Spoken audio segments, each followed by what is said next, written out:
Mark Springer, another day, another Avalanche win on a day in which the Ball Arena faithful was littered with bright orange and blue as the Denver Broncos dispatched the Kansas City Chiefs just a couple of hours before the Avs and Islanders take off.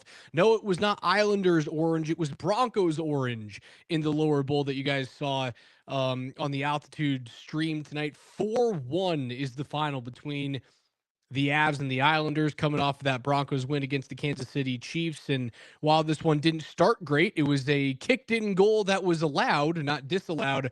The Avs just continued to win hockey games. There's not much to write about on this one. It was kind of boring, but I suppose that's what you do now when you're the Avs. You win games, and sometimes it's not going to be a fun product to watch because you just kind of choke everyone out. Yeah, best team in the NHL. Lots of bests going on in Denver right now. Holy shit. I mean, what a time to be alive and to live here, to be from here. My goodness, Raj. But let's okay, so I just before I jumped on with you, I still had my Altitude Plus stream on, and believe it was Reed Saunders announcing the 3 stars of the game, because I heard Alan Roach's beautiful pipes while I was watching Vikings Bears today, because he does the Vikings home games because he's from there and they paid him a lot of money. But 3 stars, you know what? Hey, now tonight, Scott Wedgwood, yes, you are 100% the first star of the game. And yes, Not even close. You and technically, based on numbers, should have been against Anaheim as well, but Gabe Landeskog got a game-winning goal, and it was first goal in 3 years. So, should have been Landy that night.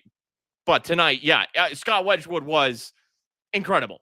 He was the best player tonight. Some of the saves he made, I mean, the one late on the power play, that really won them the game on the Islanders power play, but it was so many throughout the night. His best was that push to his right post, to his right on a Kyle Palmieri one-timer. He had a couple on Palmieri tonight, but that push to get high and save that shot, and he sold out, but he was great all night. Had a nice, I mean, they showed the replays of his saves all night long. Matthew Schaefer, saw him tonight. I'll say that, and Wedgwood had a good blocker save on a Schaefer shot. I think he had another good save on Schaefer in the slot as well. Look, that kid's good. He's part of the reason that the Islanders, and let me pull up their schedule here, because they just went into Utah and won in overtime on the second night of a back-to-back. They won in Vegas in overtime the night before. They did have a couple days off before that. They won in New Jersey in overtime before they started this 5-game road trip in New York. Now, winning in Madison Square Garden is actually not that hard. A lot of teams have done it this year, even though the Rangers are pretty solid. But the Islanders opened their road trip winning in New York 5-0. So that's a win in New York, win in New Jersey, win in Vegas. Next night, win in Utah. And look, now it's altitude. Now you just played second night of a back-to-back in Utah. You'd won 4 in a row. Now you got to play another game in altitude. Actually, this road trip continues for them. This is a 7-game road trip. They'll go to Dallas on Tuesday night. But the first 4 games of this 7-game road trip, 4-0 for the Islanders. And Matthew Schaefer is a huge reason why, adding him as the first overall pick, I think has given them some life. But it was too much. You're on a road trip. Now you're playing the best team in hockey in their building after playing a back-to-back. They got a night off, but it was still a back-to-back. You're still at altitude. This was what was supposed to happen tonight. It was supposed to be a 4-1 final. It was supposed to be one of those games that you kind of looked at and you go, if I were to ask you about this game when the playoffs roll around, right? When it's the middle of April, I go, hey, you remember the Islanders game?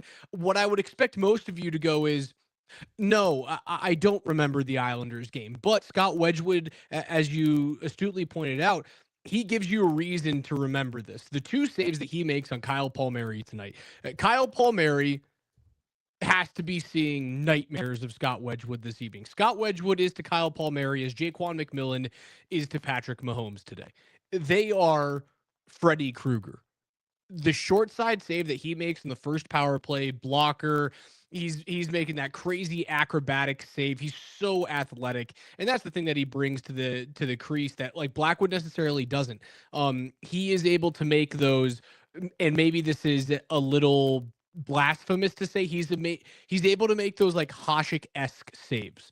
And Blackwood isn't that goaltender. Blackwood is the talk about blasphemy. Blackwood is more so the Carey Price. I am going to be perfectly in position every single time, concise movements, big bodied guy. And he just has this perfect foil as his backup. And Wedgwood's not taking any steps back. He's allowing this decision that Jared Bednar is making, likely with a heavy heart. It's making it easy on Jared Bednar to just go, I'm going to continue to throw you in there, because it's not like you beat the Islanders and the Islanders were the worst team in the league. They weren't last year. They were very bad, but they were not the worst team. They just won the lottery, and you get to choose Matthew Schaefer. It's not like you beat a bad team and you only saw 16 shots against. Wedgwood made like 7 grade A opportunities, and that save that he makes on Palmieri in the second period, it immediately leads to an Avalanche goal. And then another Avalanche goal. And instead of being down 2-0 at that point, they then flip that into 1-1 and 2-1 in the next 3.5 minutes. He's the catalyst. I wasn't even thinking about this while I was watching his great performance tonight, but as we're talking about him right now, I'm reminded, I can't believe he signed for $2.5 million on a 1-year extension. I mean, he left money on the table. You cannot tell me otherwise. And had he, quote unquote, bet on himself, well, the bet would have paid off even further tonight. Every good start he has, the money would have gone up on the open market. The years potentially would have increased. Just the security, the financial security would have increased overall. But you know what? He's a great dude. He likes to be here. He knows that this is the best team in the league, and good on you. And hey, man, I fully expect him right now. And I know that Blackwood is trending towards, injury recovery. He's getting his game about him. I mean, I don't know when Blackwood's true opportunity comes, though, at this rate. Wedgwood starting on Thursday night against the Rangers. And what do you like? Are we at the point where even if he has a bad start, he's still the one? Or is that what opens Blackwood's opportunity up because he will, every goaltender eventually doesn't matter how good you are, you're going to have a bad start eventually. It has to be a couple. It's at the point where he has earned the right to go, that was a fluke. You give me another. You throw because me every goaltender bone. is going to have a fluke like that. He 100% has earned the right to go, show me it's a trend before we go all the way back to Blackwood. And that's okay. Again, I think that goaltending room is so solid, and it's largely because of who Scott Wedgwood is as a person. He is one of the glue guys in that room. While he's not Parker Kelly, who's the dude on the aux cord, he is the next best thing. Yeah, he could go out and have a really bad game and the Avs win, and then he could follow it up with a really bad game, and he's the reason why the Avs lose. And then I think Bednar can go, all right, this was fun. You gave us 20 Well, what if the first one is really games. bad game and the Avs lose because a win glosses over some things? A win puts a shiny coat on a turd, right? But what if it's his next start is bad and they lose? Is the trigger quick where now all of a sudden McKenzie gets his shot? Like then Blackwood gets the next start and he has a good start. Is it all of a sudden McKenzie's job again, just like that? I mean, there's something to be said for being the starter and being paid like the starter. And that's what Blackwood is. And he's also in the prime of his career age-wise. Right. And sometimes goaltenders And this happens everywhere in sports, whether it's goaltenders, starting pitchers, a shortstop goes out and someone starts to get hot, and you kind of go, well, I mean, if it's unless it's like a highly paid shortstop, then he comes immediately back in. But if you're a younger guy in the league, you might lose out on a couple of weeks of play because someone is hitting at a 345 clip over 2 weeks.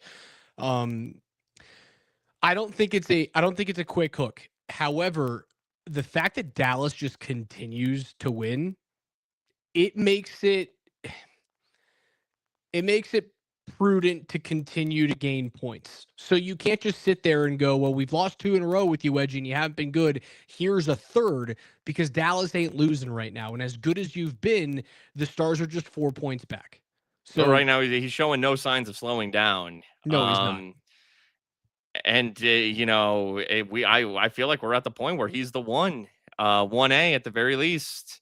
And I fully expect him to start on Thursday against the Rangers to close out this homestand. Speaking of goaltending, look, how about that save from Ilya Sorokin on Ross Colton? Ross almost had his second of the game. Ross ties this game at 1. I mean, great outlet, and that's the difference. Look, Matthew Schaefer, that pass from Cale Makar, He doesn't have it yet. That's the well-roundedness. That's everything. And what a pass from Cale Makar. Ross, great wrist shot.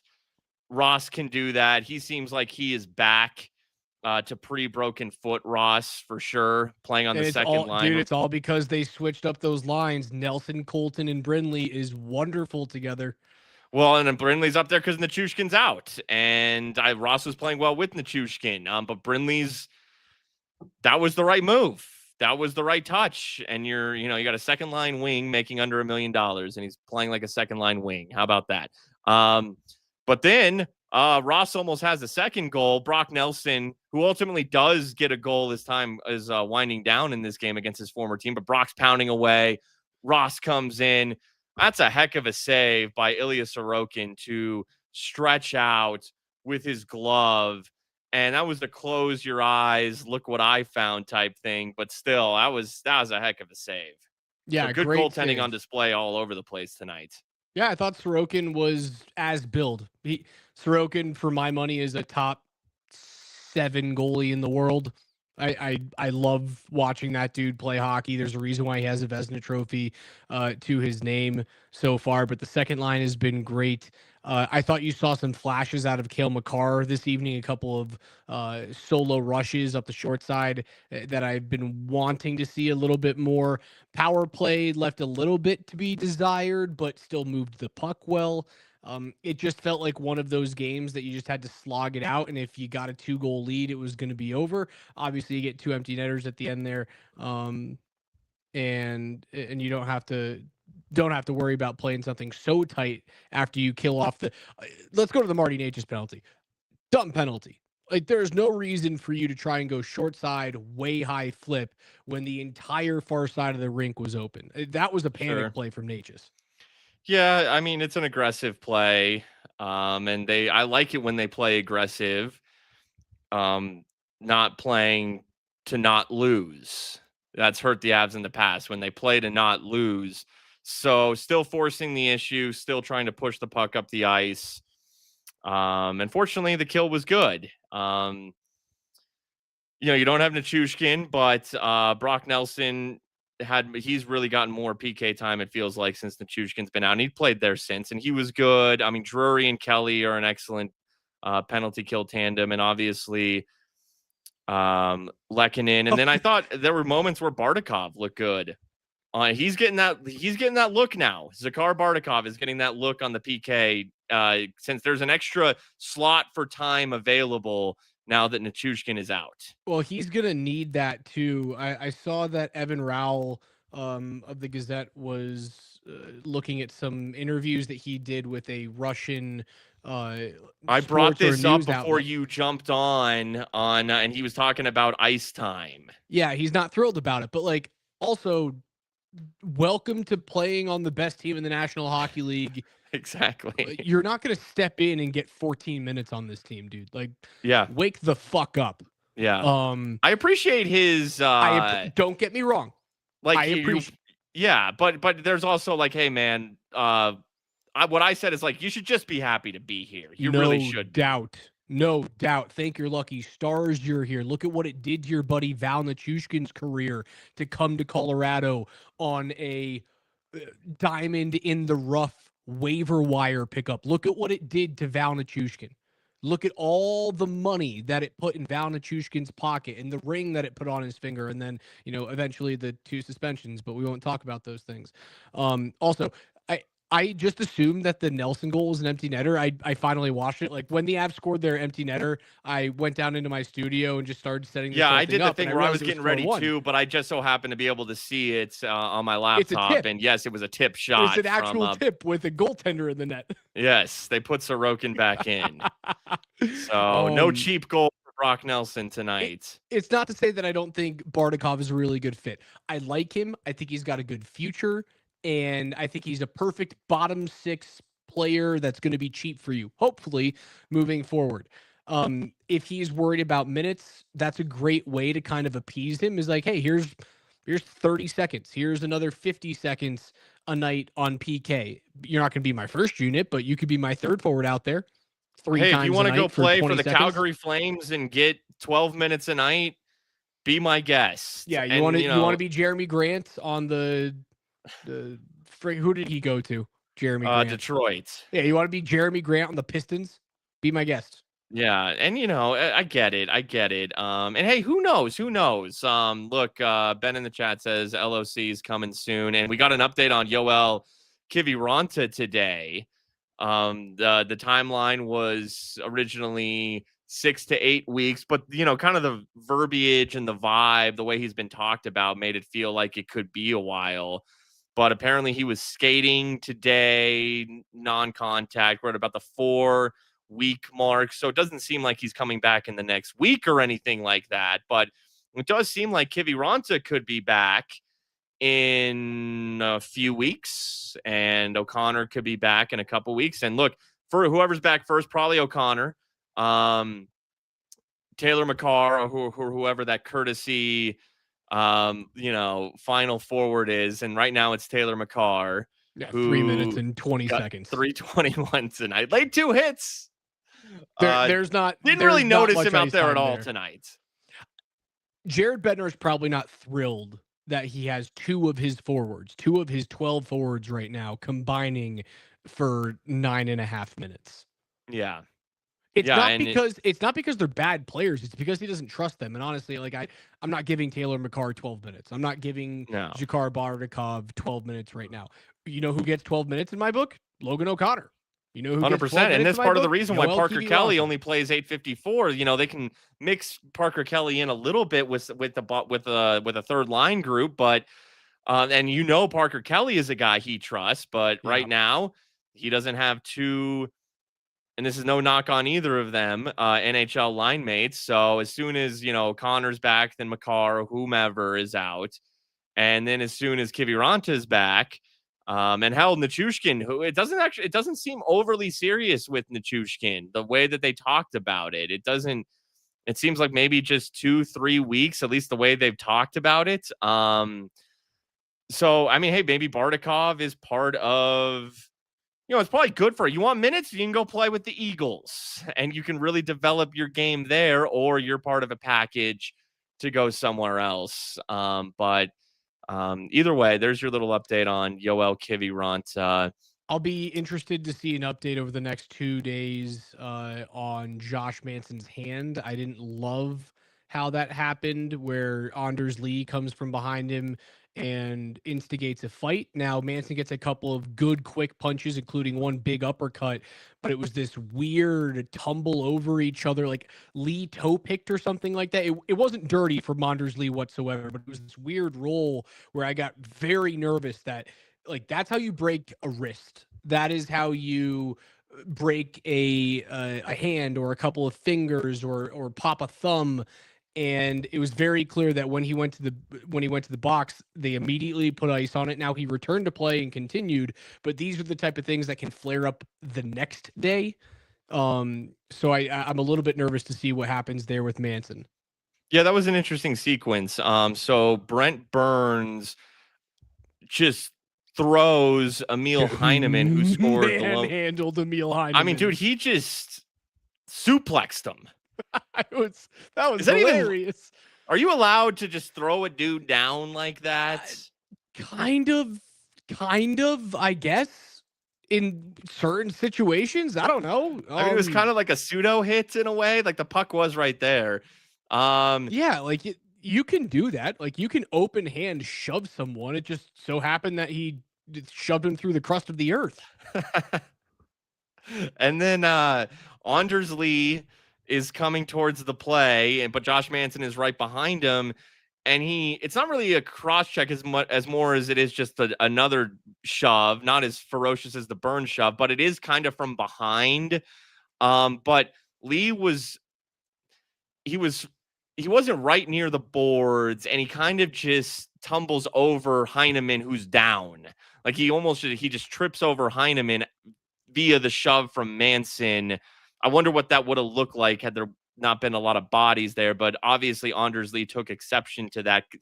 There was an element of a boarding type hit, but it's so tough to say given the traffic in that area, and it really is Lee just kind of tumbling over his own teammate. And I'm sure Anders Lee is their captain. He's been their captain for a while. This game has gotten away from them, and he just saw his dude get thrown down by Brent Burns, and he just takes a hit from behind. So he's upset. I respect it. Hey, take it upon yourself, especially as the captain and someone, who can fight. Anders Lee can. He just goes and takes it up with Josh Manson himself. He does eat a wicked uppercut, though. That uppercut was fist to chin. You can get concussed with something like that. So I wonder if the hurt hand is from the uppercut or if it's from the gator roll. Yeah, it could be, and you're right, because then Lee goes down and he takes Manson with him, and there is an awkward roll. Yes, so I don't know what it was. I mean, it certainly wasn't as big a fight as we saw in the NHL tonight. Did you see not only the color matchup between the Rangers and the Red Wings this evening, both of them playing in their Centennial Heritage uniforms? It was a beautiful jersey matchup, in my opinion. I mean, people who are colorblind probably don't love it, but I can see colors, therefore it was awesome. It was a 2-1 win for the Rangers, and Mason Appleton, after the horn blew, shot a puck into the empty net and then threw his hands up and kind of celebrated. And it was after the horn. The benches completely emptied. Jonathan Quick, at nearly 40 years old, was in there throwing punches. We had a Donnybrook. Wow, I did not. I mean, I was scoreboard watching this game, saw that the Wings won 2-1. I was rooting for no empty net goal for personal reasons, and apparently one was scored just after the horn. Okay. Wow. They had Mark Springer's best interests in mind. Speaking of goals that didn't count or should not have counted, let's go all the way back to the first one that was scored. Yeah, because I brought up Heineman. I was going to ask you. The Emil Heineman goal that is scored on the first shot of the game against the Avs and Scott Wedgwood, or second shot of the game. I was pretty sure this thing should have been called no goal on the ice. And then when they went to review, I was expecting those referees to come out and wave that thing off. That looked pretty kicky to me, Spring. Like, you're allowed to redirect the puck off your skate, and you can move your skate a little bit to, like, change the angle. But Heineman changes the angle of his skate while moving his skate toward the net. And for me, that is a propelling motion that was awfully kicky. I was kind of upset that they called it off. Or they didn't call it off. Yeah. So call on the ice was goal. They review it. You have to have, irrefutable evidence. But Lord knows with some of these NHL reviews. So watching it live, I thought it was a redirect, but it happened so quick. Then you see the replay, and yes, now it has to be a distinct kicking motion. It was, look, if I'm being honest, it was a kick. Like if you make me swear under a court of law, what was that? Hand to God, that was a kick. That was a kick. Now I'm very much in the camp of let people kick pucks into nets. Like I think it's ridiculous that you can't kick one in. I think it's crazy that you can't headbutt a puck into the net. Now I understand that the rule is for player safety and they don't want people kicking, kicking at goaltenders' wrists, essentially. Like Yeah, if the they skate see, could get up there, and I got a dangerous blade up high. I understand that. I think it would take a lot of the guesswork out of like, oh, did he kick it or did he redirect it? Because then you can just kind of score. Yeah, so that's where like there is a slight shade of gray here. Like it was funny watching the first intermission. Keefe and Lyles were talking about it. If you're from an Avs perspective, Keefe was playing good cop, as he would because he's Kyle Keefe. And Lyles was playing quote unquote, I'll say it for the second time in this show, quote unquote, bad cop. Was it a like Lyles is saying, because look, the league looks at it, and so you could argue. Now, I don't think Lyles believed a damn word he said. I think he was trying to give the league the benefit of the doubt. Was it more of a, and now this isn't how he described it, but I'll say, was it more of a push? Was it less of a kick and more of a push? Is there a difference between the kick and the push? There's actually a Lupe Fiasco song, Kick Push. Great song. Like you're skateboarding. Great album.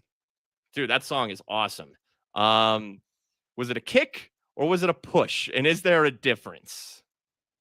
Nonetheless, it was irrelevant in the outcome of tonight's game. Yeah. Fortunately. It's a call that I didn't necessarily agree with. I can understand the camp that goes, let's say if that was a determining factor in tonight's game, then that's an issue. That would have been an issue because, as I said, if you made me say, like if you said, dude, you've got to be 100% honest here. What was it? I would say, that's a kick. Yeah, me too. Me too. I think for me was the puck purposely propelled toward the net by your foot? Not redirected, propelled. Sure. And in that situation, not only did Heineman change the angle of his skate, which you're allowed to do, the movement of the skate toward the net, propelling the puck toward the net, for me, makes it a kick. Even if he didn't have that, if he had just redirected it and the foot wasn't actively moving toward the net, and I understand it's tough, you're on ice, even though you're stopping, you're gliding, so who knows what is a glide and what's a physical propel of the foot forward. Like it's so confusing, which is why, again, just let guys kick the fucking puck in the net. Then we don't have to wait 20 minutes talking about this. And they put a McGahee tweet on the broadcast. Connor said, I played soccer. I know what a kick is. That was a kick. And in like you see this, like it's like a one-time play, whether it's a shot or even a pass, a one-time shot or pass in soccer, they will redirect the ball with even just the slightest of kicks.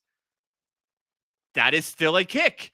Even though it is of the slightest variety, it is still a kick nonetheless. I see a lot of people going, hey, like, why didn't Bednar challenge it? The puck the goal rather, was already being reviewed by the league.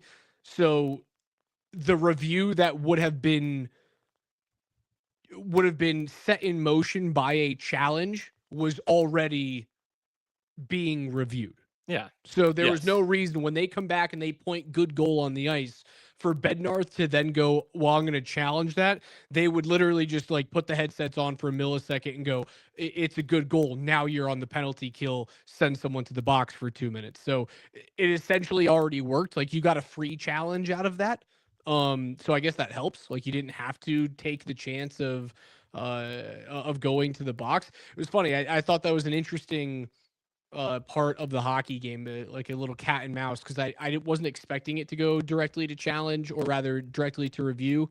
And I thought that would have been an interesting one that Jared Bednar would have had to have wrestled with. It was kind of like the end of the Broncos game where Sean Payton is kind of having to wrestle with, do I throw the football and give Andy Reid a chance to hang on to a timeout, or do I run the ball constantly and maybe we take a longer field goal look and Mahomes gets the ball back with like 20 seconds and 0 timeouts, but he's a witch, he can do it. There's some interesting coaching deals going on today around the Denver area. Yeah, I mean, it's being reviewed by the league. Like, I've seen the Avs. I've seen Jared Bednar challenge after a review, but it was for something unrelated to what was being reviewed. So no, you don't do that. Last thing that we haven't talked about, the Victor Olofsson goal tipped in the slot is 6th of the year. Malinsky, yet another Sam Malinsky shot that gets through for either a rebound that's put in or that is tipped or redirected in. Sam Malinsky continues to do that. And Victor Olofsson showing another variety of his goal scoring ability. And also with defensemen, Devon Taves nearly had an empty net goal.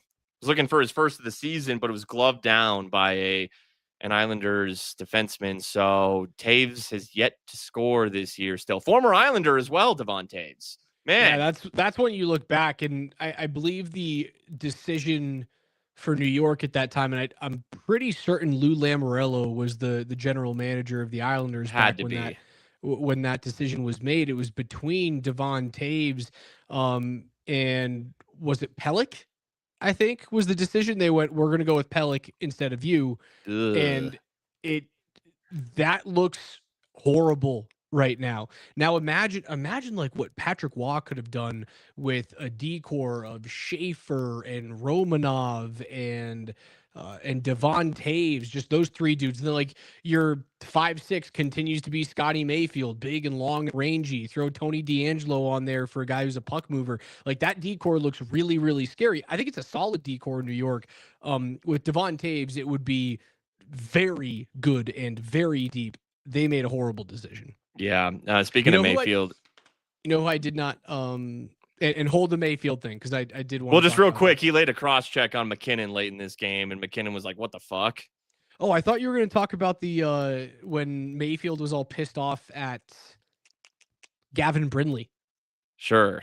Early in the game, Brindley and Mayfield got into it, which I think is hilarious because like Scotty Mayfield's a he's big tall dude, and Brindley's like my size. That was hilarious. But what was that? I've lost my train of thought. What was I going to get into? You were going to bring something up right after Devon Taves. Was it Patrick Waugh related? Because I did want to get into Waugh being here tonight. It has gone by the wayside. Well, I'll try and remember. Yeah, sometimes give yourself a second. Patrick Waugh got a standing ovation when he was shown on the Jumbotron early in this game. And look, man, he's Patrick fucking Waugh. Like, even though the coaching ultimately he bailed on this team. And hey, shout out to what he's done with now having Matthew Schaefer helps. Yes, Now that's does. that added juice I talked about earlier in the show, but came into tonight at 10-6-2, riding a 4-game win streak to start their 7-game road trip. It's pretty fucking impressive, actually, what Patrick Waugh has done so far with this team this season and of late. I think that Waugh's little hiatus from the league after just leaving Colorado high and dry did him a lot of good. He is reportedly a much more analytics focused coach than he was here in Colorado. He is not making overarching roster building and minor league decisions like he was in Colorado until Joe Sakic literally took the reins from his buddy's hands and went, no, I'm doing this. No more selecting Connor Bleakley in the first round. Who is no more Chris Begraz on my rosters. And I think it did him a lot of good. I think he's going to be a good coach in this league. I think the Islanders are on the up and up. I enjoy that roster. I enjoy how they play. For those fans that don't think that Waugh deserves a tribute, man, he's the greatest goaltender of all time, if not top 3 without a doubt. And regardless of him leaving Colorado in August, and that was a crappy thing to do. and it turns into a 48-point season. It was also the best thing that ever happened in a way. Without Because Patrick Jared Waugh, Bednar's a great coach. right? Without Patrick Waugh, you don't have Jared Bednar. Without Patrick Waugh, you don't have Cale Makar. And without Patrick Waugh, you know who you might not have? Nathan McKinnon. You always forget about this. Patrick Waugh was the one dude that came out and said, we are taking Nathan McKinnon first overall. Seth Jones, Colorado kid, was also in that draft. Big, tall, wonderful skating American defenseman. He ends up going number 4 to Nashville, right? And there were a lot of people, even in the building in Colorado, that wanted Seth Jones. And Patrick Waugh went, screw you, we're taking Nate. So thank your lucky stars for his tenure here. Yeah, and real quick before we bring DMac on, look, dude, he's Patrick fucking Waugh. Right. Unless he does something unforgivable, and what he did is not unforgivable. It's a business. There's emotions. Things happen. Right. You give that man a standing ovation when he walks into a Denny's. I don't care. I love that. Let's go to DMac live at Ball Arena. Hey guys, a fun double dipperoo here in Colorado today, huh? And for the Avs, a 4-1 win. Olsen with the game winner and a nice empty netter by Natchez. And then I don't even know how Brock Nelson scored there at the end, but who cares? The Avs just keep on rolling. Gabe Landeskog said after the game that he likes it when it's physical. He likes when it gets a little rough and tumble. And the truth of the matter is there's not a style of hockey this team can't win. You want to play tough, okay. You want to open it up, yeah, all right. You know, you want to have a tight game, a high-scoring game. The identity of this team right now is kind of, well, everything. And that's what Jared Bednar said afterwards. He kept being asked about, like, individual players. And like, hey, I can talk about every single person if you want, but I like everything that's going on right now. And you see Gavin Brindley's time scooting up from 5-6 minutes to 14 tonight. And you realize this is a sick team. And there's no goaltending issue, by the way. The goaltender's Scott Wedgwood. And then you kind of go from there. And if something changes, I suppose it changes. But it's all first world problems here for the Avalanche. I guess officially, the Fate of Ophelia is officially their celebration song in the locker room afterwards. It's been 3 games in a row with Taylor Swift ripping through the stands, through the locker room. In the stands, by the way, it was fun because quite a few people did the double dipperoo, and mostly Broncos fans, but there were some Chiefs fans. And if there was a combo of Chiefs Islander fan, man, are you a loser tonight? So nice win over Patrick Waugh. By the way, a little video for Waugh. It was kind of more polite than anything. It was acknowledged politely. The applause was polite. People still love Patrick Waugh, but, you know, he's coaching the other team, so that's that. And now the Avs have a few days off before they get going again. And Jared Bednar said, yeah, that's well needed. That's been a tiring stretch for him, so they get a little break. So 4-1 win. No real drama. Come from behind win, technically, right? And the Avs just keep motoring on, and we keep playing Taylor Swift. Back to you guys. DMac live from Ball Arena. The Fate of Ophelia, the win song this year. You know what? I haven't heard any of the new Taylor Swift. I'm sure you have. I certainly have. Okay. Is the Fate of Ophelia a good song? I think the Fate of Ophelia is one of the 2 or 3 songs on the album that I'm like, hell yeah, I'll listen to that. Okay, what's the vibe? Is it emotional or is it a banger? I heard that her new album doesn't have a lot of bangers, I actually like. She has a couple bangers that I like. Yeah, it's not bangers like back in the day. Like, what was the album that she had? It was the cover was white and purple, and it was probably like 2010 is when this thing came out, is my guess, right around there. And she had a bunch of bangers on that one. It's not like that. It's like a little more like upbeat and like you would expect this to be played at happy hour at a bar on the coast in the OC. Okay. Like that, those are the vibes I'm looking for. Okay. All right, I'll listen to it, and I'll report back on Thursday night, because apparently if there's any Swifties out there that are there's a handful take, watching or listening to this. Yeah, I think I Parker would play it, but Kelly's. Taylor Swift probably has an army of lawyers that would come and kill us if I played it over these airwaves. Oh yeah, no, the internet, you can't do it. Copyright lawsuits, all that. Um, yeah, I guess Parker Kelly is the guy responsible for this. Which, hey man, you score those sick goals you've scored. You're good on the PK. You're a good dude. Bring it. Bring it. Let's go. Oh, That's what we're doing. Let's do it. the album that I'm thinking of is it's got the album's called Speak Now, and it's got The Story of Us, it's got Speak Now, it's got Better Than Revenge, it's got Back to Descent. It's got Mean on it. Those things are all bangers, dude. Okay. I like that one song that's like Let the Games Begin.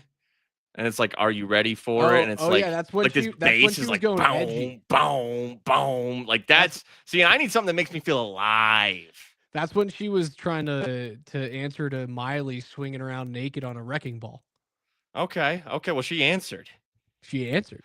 The last Worlds thing I was are gonna colliding. Travis Kelce's girlfriend is being played in the Avs locker room. The Broncos beat Travis Kelce.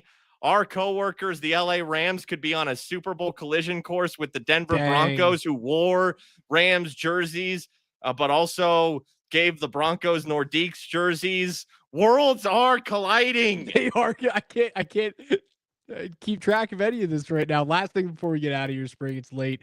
I didn't notice Cal Ritchie. I noticed him once when he was just Mosher called his name and he made a little nothing play in the offensive zone. That was it. He's young. I'm not saying he sucks. I'm just like, didn't notice. Yeah, him. well, it kind of reminds me of, hasn't really taken a step since we saw him with the Avs. He's still young though. And Gavin we talked about it. That turned into Brock Nelson. And yeah. Brock's playing good. Past few weeks, Brock's been good. Good Brock.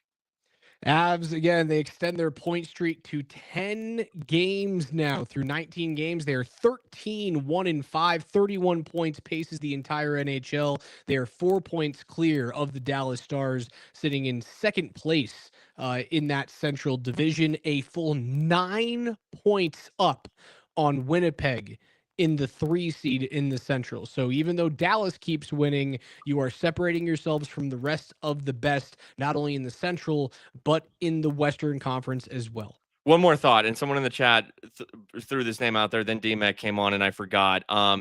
Speaking of, you asked me if I noticed Cal Ritchie. Did you notice Jonathan Drouin out there tonight? I noticed Jonathan Drouin a lot tonight.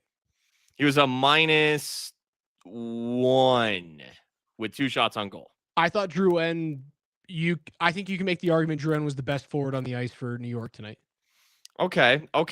I liked me some Kyle Palmieri tonight. I thought he was. Sorry, you're 100% right. Kyle Palmieri was the most dangerous. I thought Barzell actually Drouin had was some close. moments. Man, Matt Barzell, there a few years ago, I thought he was going to be something, and he's just kind of been. He's good, don't get me wrong, but hasn't really lived up. Drouin, $4 million per. So $8 million over 2 years for AAV. And I feel like Brindley's kind of their new Drouin for a fourth of the price. What does Drouin have this year in terms of points? I mean, they've been playing well. Let's see what Drouin, though, himself is doing. 3 goals, 11 assists. That's good. For Drouin's pretty solid. So he's got 14 points in 18 games. That's more than a $4 million player in terms of pace right now. Good for him. Good for him. Yeah, they won 4 straight coming into tonight at the Islanders. Yeah, all good wins too. Plucky team in an Eastern Conference where anything could happen. If the Islanders made the playoffs, I get it. Totally get it. All right, Avs host the New York Rangers coming up on Thursday. A few days off. Spring and I will be back at 10 p.m. on Thursday evening as we welcome in Week 12 of the NFL season. Don't miss anything tomorrow. 6 a.m. to 6 p.m. or rather 6 a.m. to 7 p.m. You and Berto will be on. To 6:30. Nuggets Bulls pregame at 6:30. Okay, 6 to 6:30 tomorrow.